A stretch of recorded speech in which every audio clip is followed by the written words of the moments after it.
Good evening दोस्तों, कैसे हैं। आज हम आप लोगों के सामने एक नया टॉपिक लेके आए हैं, प्रोनाउन। नाउन हमारा समाप्त हो गया है। अब हम प्रोनाउन पढ़ेंगे पार्ट ऑफ स्पीच में ही। प्रोनाउन मतलब होता है सर्वनाम, जिसको हिंदी में सर्वनाम कहते हैं। प्रोनाउन मीन्स होता है फॉर ए नाउन, जो नाउन के लिए काम करता है। सिंपल वर्ड में you can say what is pronoun, for a noun. और देखते हैं, a pronoun is a word used in place of noun. Pronoun वह होता है जो नाउन के स्थान पे प्रयोग होता है। अब हम सेंटेंस में देखते हैं तो ज़्यादा समझ में आएगा। जैसे Anoop is a handsome boy. Anoop एक हैंडसम लड़का है। ही इज़ माई स्टूडेंट, वह मेरा विद्यार्थी है।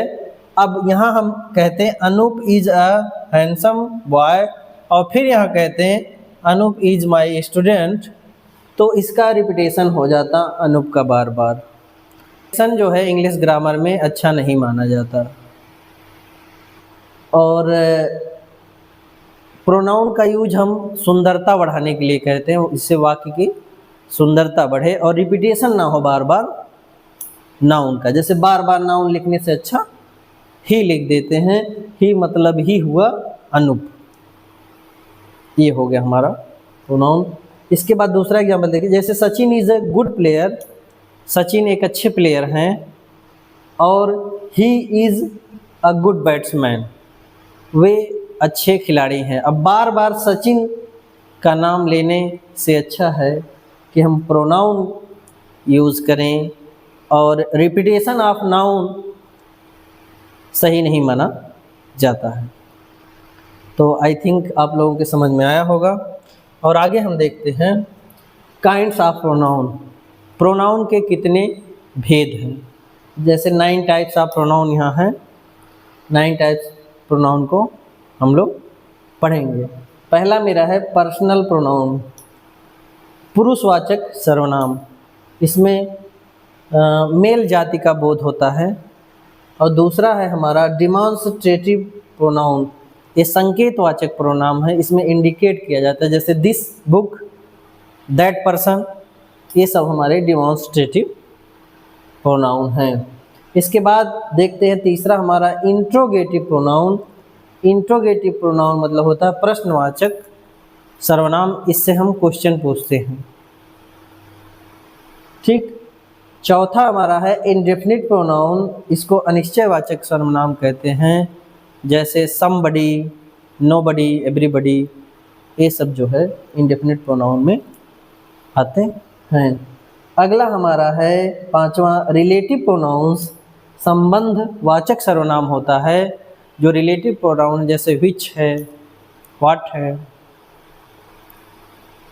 दैट है, ये सब हमारे जो है रिलेटिव प्रोनाउन हैं।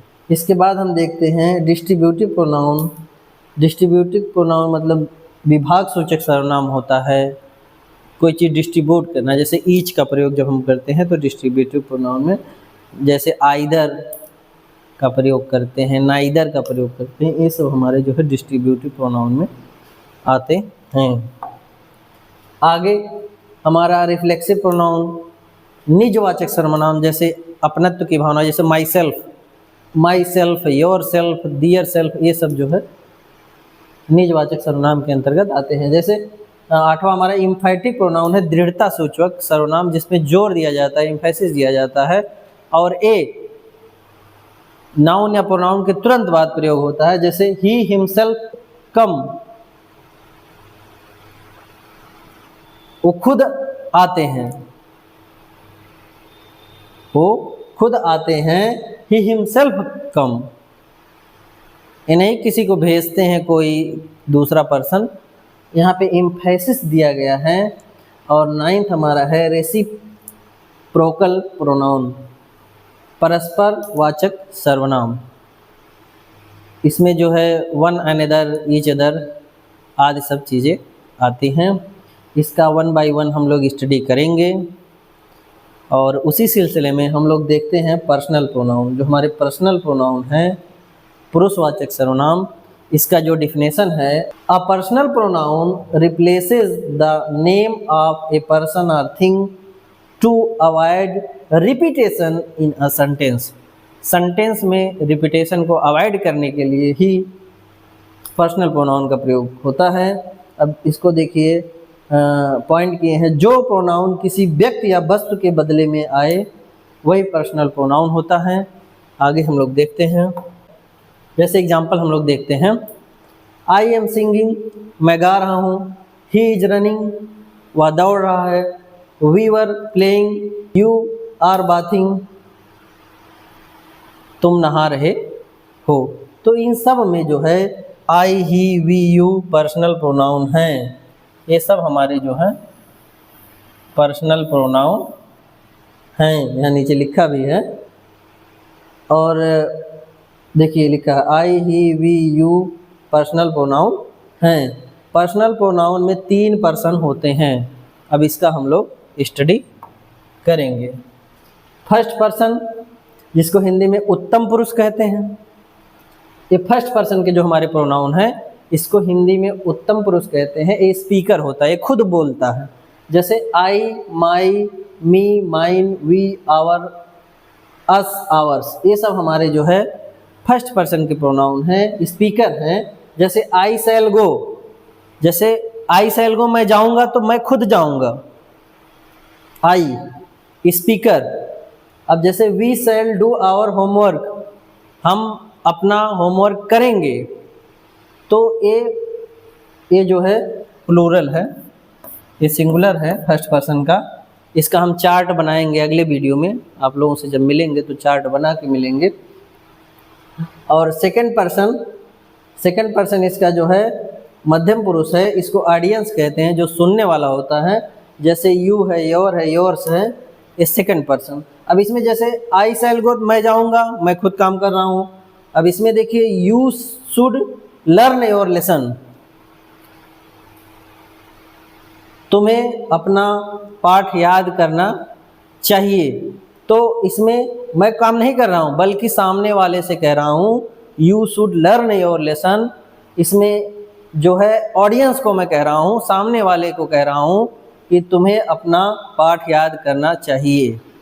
तो इसमें जो है मैं खुद स्पीकर ही काम कर रहा था फर्स्ट पर्सन में, और सेकंड पर्सन में जो ऑडियंस है उससे कह के काम करवाया जा रहा था, जो कि सामने है, you should learn your lesson. अब हमको जो है तीसरा देखना है थर्ड पर्सन के प्रोनाउन को, जिसको अन्य पुरुष कहते हैं। जिसके बारे में बात की जाए, जिसके बारे में बात कही जाती है, वह थर्ड पर्सन का प्रोनाउन होता है। जैसे he, his, him, she, her, hers, they, their, theirs, it, its, etc, ये सब थर्ड पर्सन के प्रोनाउन हैं। अब एग्जाम्पल से हम लोग देखते हैं, जैसे दे विल सी इट, तो वे का मतलब ना मैं हूँ फर्स्ट पर्सन का, ना सेकंड पर्सन का, ये थर्ड पर्सन की बात हो रही है, किसी और व्यक्ति की बात हो रही है। They will see it. अब आगे देखते हैं, ही विल डू इट, वह यह करेगा। ही विल डू इट, वह यह करेगा। मतलब वह मतलब कौन? तीसरा कोई, ना फर्स्ट पर्सन ना सेकंड पर्सन, बल्कि जो यहाँ पर मौजूद नहीं है थर्ड पर्सन, वह यह काम करेगा। ना हमको करना है ना आपको करना है। तो इस तरीके से हमने तीनों पर्सन को देखा, फर्स्ट पर्सन, सेकंड पर्सन और थर्ड पर्सन को। इसका एक चार्ट है, फर्स्ट पर्सन का सिंगुलर और प्लूरल, सेकंड पर्सन का सिंगुलर और प्लूरल वही होता है, थर्ड पर्सन का सिंगुलर प्लूरल। इस चार्ट को लेके हम अगले वीडियो में आपसे मिलेंगे। और आई थिंक आप लोगों को प्रोनाउन का ये वीडियो अच्छा लगा होगा। अगर आप लोगों को वीडियो अच्छा लगा तो चैनल को सब्सक्राइब करें और लाइक करें, ज़्यादा से ज़्यादा शेयर करें। That's all, thanks for watching.